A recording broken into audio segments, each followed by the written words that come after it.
Hello dear friends, आप सभी का स्वागत है मेरे यूट्यूब चैनल विज़न ऑनलाइन में। और आज मैं लेकर आया हूँ संघर्ष सीरीज के अंतर्गत आपके लिए 10 सुपर ज्योग्राफी के क्वेश्चन। ये सभी क्वेश्चन मैं मैप के साथ कराऊंगा, इनका ब्रीफ एक्सप्लेनेशन भी दूंगा। तो चलिए दोस्तों शुरू करते हैं। क्वेश्चन नंबर 1 है हमारा, उत्तराखंड के किस भाग में पाताल तोड़ कुएँ पाए जाते हैं? तो जो भी पाताल तोड़ कुएँ होते हैं वो सभी पाए जाते हैं दोस्तों तराई क्षेत्रों में। ठीक है, वो सभी किस में पाए जाते हैं? तराई क्षेत्रों में। पाताल तोड़ कुएँ क्या होते हैं? देखिए, नॉर्मल कुएँ क्या होते हैं, हम उनकी खुदाई करते हैं और फिर उससे क्या है, पानी निकाला जाता है। लेकिन पाताल तोड़ कुएँ क्या होते हैं, जमीन से ही अपने आप ही पानी निकलने लगता है, उन्हीं को बोला जाता है पाताल तोड़ कुएँ। ठीक है, चलिए देखते हैं।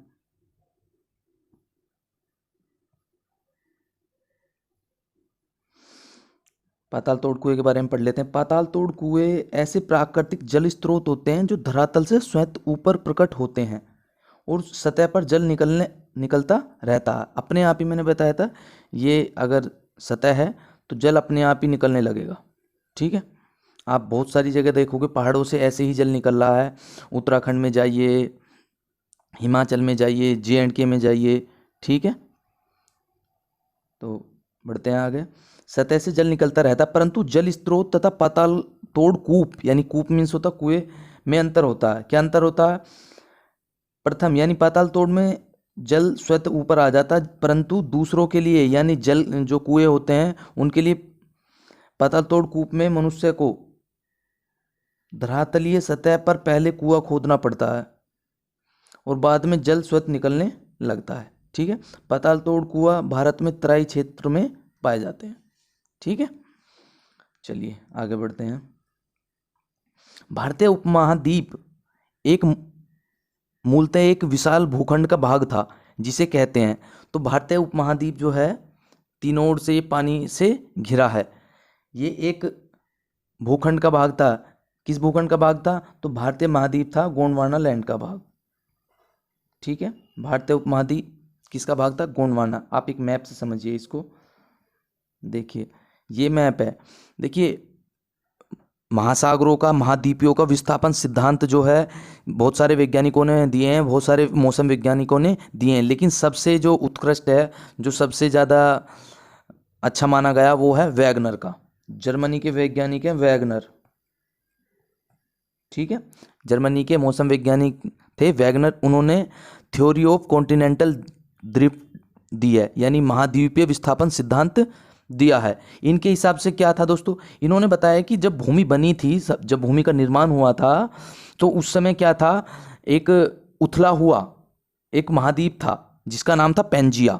ये जो आप देख रहे हैं,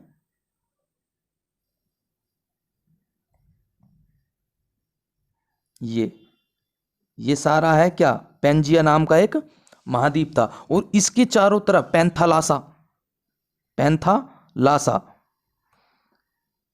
एक जल ही जल था। पैंथालासा का एक जल ही जल था।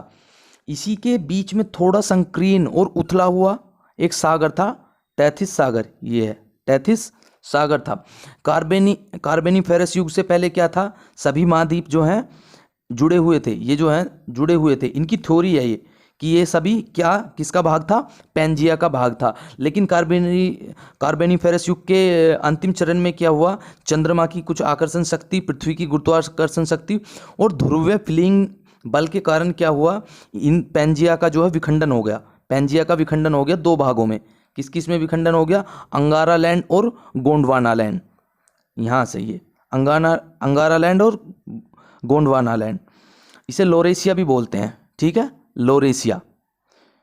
ठीक है, तो इसी में है हुआ गोंडवाना का, इसी गोंडवाना में है, इसी गोंडवाना से हुआ है भारत उपमहाद्वीप का निर्माण। आगे चल के क्या हुआ, जो लोरेशिया या अंगारा लैंड था उससे क्या क्या बन गए, नॉर्थ अमेरिका बन गया और यूरेशिया बन गया। ठीक है, नॉर्थ अमेरिका बन गया, यूरेशिया यानी यूरोप प्लस एशिया, और इससे ग्रीनलैंड बन गया। जबकि गोंडवाना लैंड से क्या हुआ, देखिए साउथ अमेरिका यानी दक्षिण अमेरिका बन गया, अफ्रीका बन गया, भारतीय महाद्वीप बन गया ऑस्ट्रेलिया बन गया, अंटार्कटिका बन गया। ठीक है, तो इसका निर्माण हो गया। तो इस तरीके से क्या है, उसके बाद ये जो थे जल ही जल था, पैंथालासा ओशियन था, इसमें भी क्या है विखंडन हो गया और विस्थापन के कारण ये क्या है इकट्ठा हो गया। और वर्तमान में जो अब प्रशांत महासागर है, ऐसा कहा जाता है कि वो पैंथालासा ही है, पैंथालासा का अवशिष्ट भाग ही है प्रशांत महासागर। ठीक है, यूरेशिया और अफ्रीका, यहाँ से आया यूरेशिया और इधर से आया अफ्रीका। इसके क्या है विस्थापन से क्या है टैथिस सागर जो है, टैथिस सागर में यहाँ पे अवसाद जमा हो गए और ये क्या है फोल्ड पर्वत बन गया। ठीक है, फोल्ड पर्वत वलन पड़ गए और वलन से हिमालय और अल्प्स पर्वतों का निर्माण हो गया। ठीक है, तो ये है थ्योरी, याद रखिएगा, इंपॉर्टेंट है। वैगनर, केरल का कुट्टनाड या कुट्टूनाडु प्रसिद्ध है, किस लिए प्रसिद्ध है ये प्रसिद्ध है दोस्तों, ये सबसे न्यूनतम ऊंचाई वाला क्षेत्र है, समुद्र तल से भी बिल्कुल न्यूनतम ऊंचाई वाला क्षेत्र है ये। ठीक है, न्यूनतम ऊंचाई वाला क्षेत्र है ये। देखते हैं इसके बारे में। केरल का कुट्टनाडु भारत का न्यूनतम सिंचाई वाला क्षेत्र है। ठीक है, न्यूनतम ये ऊंचाई है, सिंचाई नहीं है यहाँ पे वाला क्षेत्र, समुद्र तल से नीचे अपनी खेती के तरीकों के लिए ये प्रसिद्ध है। इसे केरल का धान का कटोरा भी कहा जाता है। कुट्टनाड सतत कृषि और मत्स्य पालन के लिए भी जाना जाता है। खाद्य तथा कृषि संगठन FAO द्वारा कुट्टनाड की खेती के तरीकों को वैश्विक महत्वपूर्ण कृषि विरासत प्रणाली घोषित किया गया है। ठीक है, तो किस लिए प्रसिद्ध है, न्यूनतम ऊंचाई वाला क्षेत्र है कुट्टनाडु। चलिए आगे बढ़ते हैं। लघु हिमालय स्थित है मध्य में, किस किस के मध्य में है लघु हिमालय, देखिए मैप से आगे मैं समझाऊंगा। यह है शिवालिक और महान हिमालय के बीच में।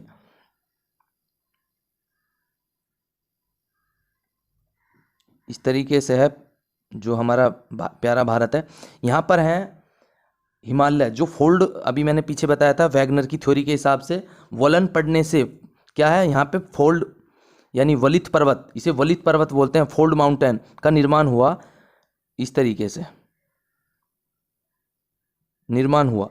इसको निर्माण के आधार पर या इसके आयु के आधार पर, इसकी संरचना के आधार पर इसे 4 श्रेणियों में बांटा गया, 4 समानांतर श्रेणी में बांटा गया। सबसे ऊपर है दोस्तों ट्रांस हिमालय, नंबर 1 पर है ट्रांस हिमालय। उसके बाद ट्रांस हिमालय कहाँ पर है, ये तिब्बत में है मेनली। ठीक है, उसके नीचे दक्षिण में है महान हिमालय या वृद्ध हिमालय, वृद्ध हिमालय या महान हिमालय, इसे ग्रेट हिमालय भी बोलते हैं। उसके बाद ये हो गया यहाँ पे। उसके बाद तीसरे नंबर पे है, ये है बीच में यहाँ पे लघु हिमालय बोलते हैं इसको, या मध्य हिमालय, मध्य हिमालय या लघु हिमालय बोलते हैं। ठीक है, सबसे नीचे है, सबसे नीचे वाले को बोलते हैं बाह्य हिमालय, या इसको एक नाम और दिया जाता है शिवालिक, शिवालिक। ठीक है, तो संरचना और आयु के आधार पर 4 समानांतर श्रेणियों में बांटा गया हिमालय को। ठीक है, सबसे ऊपर है ट्रांस हिमालय, तिब्बत में पड़ता है। उसके बाद है ग्रेट हिमालय या वृद्ध हिमालय, बीच में पड़ता है मध्य हिमालय, इसको लघु हिमालय बोलते हैं। और सबसे लास्ट में दक्षिण दिशा में जो बिल्कुल नवीन पर्वत है वो पड़ता है शिवालिक श्रेणी। ठीक है, आगे देखिए मैप में मैं इसको बताता हूँ आपको। देखिए ये मैप दिया हुआ है, देखिए इस मैप में आप देख रहे हैं। ठीक है, ये श्रेणियाँ हैं 3 अलग अलग, ये है वृद्ध हिमालय की, बीच वाली है लघु हिमालय और सबसे दक्षिण में है शिवालिक। ठीक है, इसी में सबसे जो ऊपर वाली है जो वृद्ध हिमालय है, ठीक है, वृद्ध हिमालय या ग्रेट हिमालय, इसमें ये ही सबसे ऊंची है। ठीक है, लगभग 6000 मीटर की ऊंचाई है इसकी, सबसे पहले यही बना था। इसमें ही माउंट एवरेस्ट, कंचनजंगा, जो मकालू, धौलागिरी, नंगा पर्वत, नामचा बरवा, ये सभी जो शिखर हैं ये इसी में आते हैं। ठीक है, 6000 मीटर की ऊंचाई है इसकी, सबसे प्राचीन है ये। ठीक है, उसके बाद अगर हम बात करें मध्य हिमालय की, ठीक है, तो मध्य हिमालय जो है 1000 से और 2000 मीटर की ऊंचाई का है मध्य हिमालय। ठीक है। ब्रिटिश समय में ब्रिटिश शासन ने यहाँ पर कुछ अच्छे जो है पर्वतीय नगर स्थापित किए थे, जैसे धर्मशाला, जैसे मसूरी, जैसे अल्मोड़ा, लैंसडाउन, रानीखेत, ये सभी क्या हैं, ये पड़ते हैं मध्य हिमालय में या लघु हिमालय में। ठीक है। इस क्षेत्र की जो महत्वपूर्ण स्थलाकृति होती है वो होती है दून। दून क्या होता है, बीच बीच में से क्या है, जहाँ से हिमालय समतल हो गया है उस घाटी को दून बोला जाता है। ठीक है। इसमें मुख्यतः कौन कौन से दून हैं, जैसे दून चंडीगढ़, कालका दून, नालागढ़ दून, देहरादून, हरी के दून। ठीक है। और ये जो घाटी है ये क्या कहलाती है, इसमें फूलों की घाटी भी है एक, जो उत्तराखंड हिमालय में स्थित है। ठीक है। तो ये क्या है, इस तरीके से आप इसको याद रख सकते हैं। इसमें एक और इम्पोर्टेंट क्वेश्चन बनता है दोस्तों, अगर हिमालय पर्वत श्रेणियां नहीं होती तो भारत पर इसका क्या प्रभाव होता। ऐसा पूछा गया है एग्जाम में कि इसका क्या प्रभाव होता अगर हिमालय पर्वत नहीं होता। देखिए ऊपर में है साइबेरिया। ठीक है। साइबेरिया पड़ता है ऊपर में, यहाँ पे चीन के ऊपर मंगोलिया, और मंगोलिया से ऊपर साइबेरिया। तो साइबेरिया जो इलाका है वहाँ वो बहुत ही ठंडा इलाका है। वहाँ से क्या है, ये जो हिमालय पर्वत है वहाँ से आने वाली ठंडी हवाओं को रोकता है, शीत लहरों को रोकता है। अगर ये पर्वत नहीं होता तो क्या है, हमें वर्ष भर साइबेरिया से आने वाली शीत लहर झेलनी पड़ती। अगर शीत लहर ज़्यादा होती तो इस एरिए में क्या है, ठंड ज़्यादा होती, और यहाँ पर क्या है, जनसंख्या भी कम होती, जिसके कारण क्या है, डेवलपमेंट कम होता। उसके बाद सिंधु और जो गंगा है उसका बिल्कुल इतना अच्छा जलोढ़ मैदान है यहाँ पर, किसकी वजह से बना हुआ है, वो इस हिमालय की वजह से ही बना है। हिमालय से ही क्या है, अपरदन के द्वारा ये क्या है, विस्तृत मैदान बना है, वो भी जलोढ़। मानसून का जो प्रतिरूप है वो बदल जाता, क्यों, क्योंकि अब क्या है, जो महाद्वीप है उसमें जो हिमालय की ऊंची चोटियां हैं उससे टकरा करके क्या है, वर्षा होती रहती है। इस महाद्वीप में क्या है, मानसूनी हवाएं जो हैं इससे टकराती हैं और क्या है, वर्षा होती है। ठीक है। उसके बाद क्या है, यहाँ से नदियों का क्या है, कंटिन्यूस जो सतत वाहिनी नदियाँ हैं, सतत वाहिनी जो मतलब हमेशा जिनमें जल आता रहता है, उन नदियों का आगमन है इन पर्वतों से।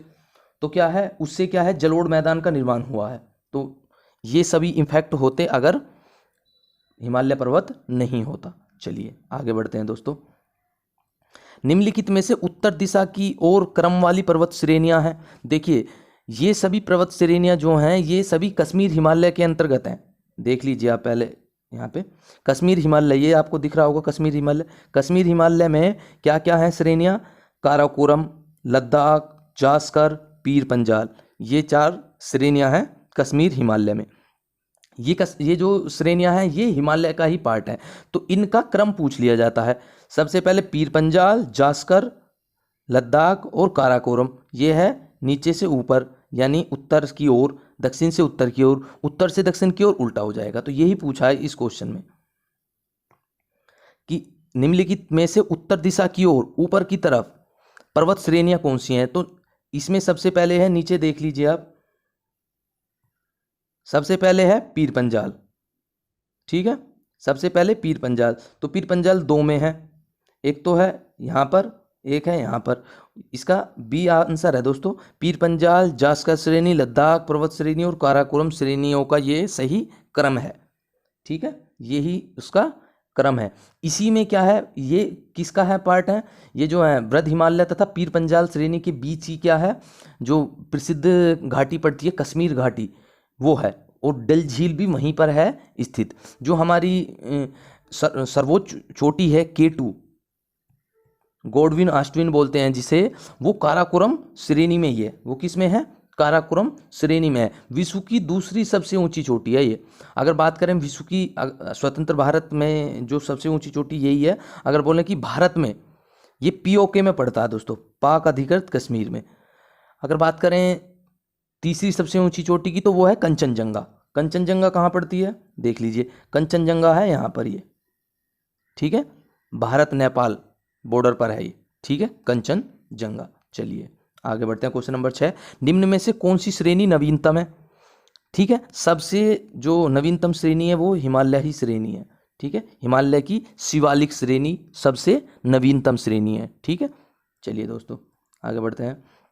निम्नलिखित में से सबसे प्राचीन पर्वत श्रृंखला कौन सी है? तो सबसे प्राचीन पर्वत श्रृंखला है अरावली।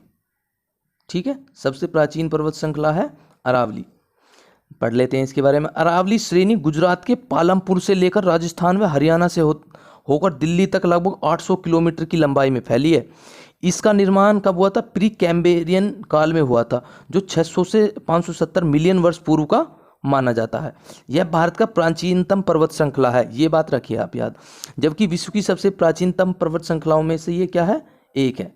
ठीक है, जो यहाँ पे जो आएगा, जो विश्व की प्राचीनतम पर्वत श्रृंखलाओं में से एक है। इसका जो सर्वोच्च शिखर है वो क्या है? गुरु शिखर है दोस्तों, ये इंपॉर्टेंट है, आप याद रखिए। गुरु शिखर कहाँ पे पड़ता है? ये राजस्थान में पड़ता है। ठीक है, जिसकी ऊंचाई है 1722 मीटर है। अरावली अवशिष्ट पर्वत है, अवशिष्ट पर्वत है। हिमालय कैसा पर्वत था? हिमालय वलित पर्वत था। कैसा पर्वत है? हिमालय वलित पर्वत है। ठीक है ना, वलित पर्वत यानी फोल्ड पर्वत है। ठीक है, का उदाहरण है। अवशिष्ट पर्वत उन पर्वतों को कहा जाता है जो प्रारंभिक पर्वत अपर्दन की शक्तियों द्वारा अपर्दित होकर नीचे हो गए। यानी इस तरीके से जो पर्वत थे वो अन्य दाब, ताप, हवा, इन आकर्षण बल के कारण जो है धीरे धीरे अपर्दित होते चले गए और अब नीचे रह गए हैं। बिल्कुल कहीं से थोड़े ऊंचे हैं, कहीं फ्लैट है, कहीं थोड़े ऊंचे हैं, कहीं ज़्यादा ऊंचे हैं। ठीक है, तो बढ़ते हैं आगे। तथा उनका अवशिष्ट या शेष अवरोध भाग ही दृष्टिगोचर होता है। जो अब शेष बचा है वो ही दिखाई देता है हमें, क्योंकि इनका निर्माण अन्य प्रकार के पर्वतों पर अत्यधिक अवरोध होने से होता है।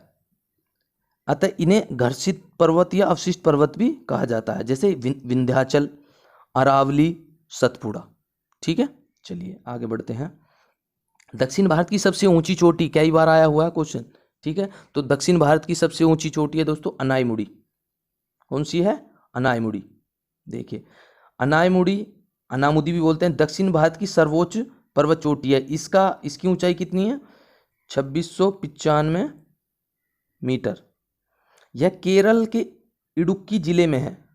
यह चोटी पश्चिमी घाट पर्वत का भाग है, पश्चिमी घाट पर्वत का भाग है। आगे देख लीजिएगा आप इसको, ये पश्चिमी घाट, ये यहाँ पे पड़ता है पश्चिमी घाट, यहाँ पे ये है दोस्तों पश्चिमी घाट, यहाँ पे ये पड़ता है, यहाँ पे पश्चिमी घाट, ये पड़ता है इधर में पूर्वी घाट। ठीक है, इनका मिलन होता है यहाँ पर नीलगिरी पहाड़ी, ये जो नीलगिरी दिखाई दे रहा है यहाँ पे इनका मिलन होता है। ठीक है, चलिए आगे बढ़ते हैं। निम्नलिखित किस पहाड़ी पर पूर्वी घाट पश्चिमी घाट मिलते हैं? तो कहाँ मिलते हैं? नीलगिरी पहाड़ी पर मिलते हैं, अभी मैंने बताया था आपको। देख लेते हैं। नीलगिरी पहाड़ी भारतीय प्रायद्वीप के पूर्वी घाट तथा पश्चिमी घाट के मिलन बिंदु पर स्थित है। नीलगिरी पहाड़ी को ब्लैक माउंटेन भी कहा जाता है। इसकी सर्वाधिक ऊंचाई दोदा बेट्टा है। सर्वाधिक ऊंचाई कौन सी है? दोदा बेट्टा चोटी है। ठीक है, 2637 मीटर है। ठीक है, कहाँ पड़ते हैं ये? देख लीजिए, ये है आपका पश्चिमी घाट और ये है इधर में पूर्वी घाट, ये है यहाँ नीलगिरी। ठीक है, नीलगिरी, देखिए नीलगिरी यहाँ पे पड़ता है, ये नीलगिरी। चलिए आगे बढ़ते हैं। क्वेश्चन नंबर 10, भारत की दक्षिणतम पर्वत श्रेणी है। तो भारत की दक्षिणतम पर्वत श्रेणी है कार्डामम, कार्डामम की पहाड़ियाँ। ठीक है, कार्डामम की पहाड़ियाँ क्या हैं? भारत की दक्षिणतम पर्वत श्रेणी है। यह अन्नामलाई पहाड़ी के दक्षिण में स्थित है। देखिए, ठीक है, ये है यहाँ पर कार्डामम। यहाँ पर इलायची के अत्यधिक उत्पादन होता है, जिसके कारण इन्हें इलायची पहाड़ियाँ भी कहा जाता है। ठीक है, ये है अन्नामलाई, यहाँ पर है ये। ठीक है, तो ये थे आज के हमारे 10 इंपॉर्टेंट क्वेश्चन दोस्तों, ज्योग्राफी सुपर 10। ये वीडियो आपको कैसा लगा कमेंट्स करके ज़रूर बताइए। ठीक है, विजन ऑनलाइन चैनल को सब्सक्राइब कीजिए।